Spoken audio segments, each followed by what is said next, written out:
مساء الفل يا ست الكل.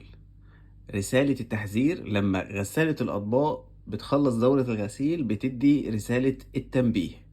لو الصوت ده واطي، أعليه ازاي عشان أسمعها؟ لو أنا مثلا في الصالة أسمع إن الدورة خلصت. أول حاجة هشغل الغسالة، أنا بعمل على ده على تورنيدو، غسالة تورنيدو الطريقة عليها. أول حاجة هشغل الغسالة من الباور. تمام، أروح هنا على الخيار ده وده مع بعض، أدوس عليهم الاتنين. شوف الشاشة دلوقتي جايبه لي اللي هو البرنامج الغسيل العادي. تمام، انا اروح على ده وده مع بعض، دوسة واحدة مع بعض لحد ما الشاشة تغير 3 2 1. جابت لي دي، اشيل ايدي.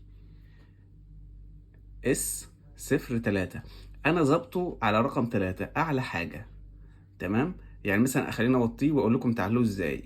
انا بوطيه من هنا، خليته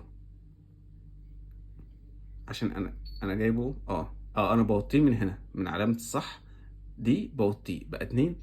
شوفوا حتى اسمعوا، التكة راحت خالص. طب لو عايز اعليه من هنا، بعلي من الثلاث نقط دول. 1، اسمعوا الصوت.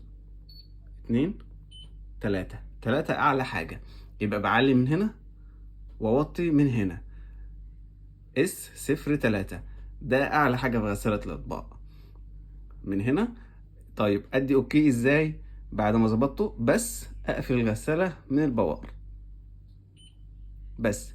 كده الاوكي، كده تحفظ الاعدادات، كده يبقى الصوت عالي على رقم 3. لو عجبكم الفيديو لايك وشير، قناتي على اليوتيوب عصائر ميخا.